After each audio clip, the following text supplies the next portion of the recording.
କରୁଥିଲା।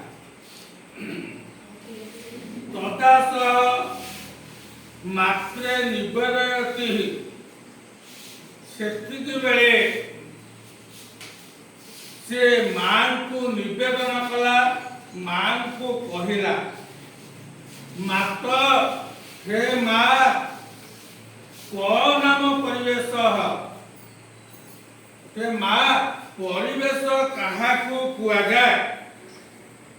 କୃପୟା ବଦନ୍ତୁ, କୃପାବଶତଃ ହୋଇ ମତେ କୁହ ଯେ ପରିବେଶ କାହାକୁ କୁହାଯାଏ, ତୁମେ କୃପା ବିଷୟତଃ ମତେ କୁହ।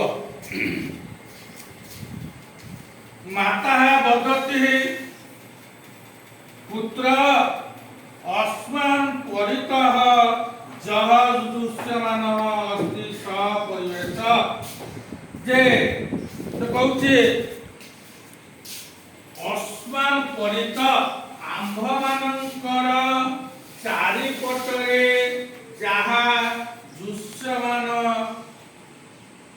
देखा जाऊ अछि, आम चारिपटरे जहा दृश्यमान देखा जाऊँगी ताकू ही परिवेश कहुए।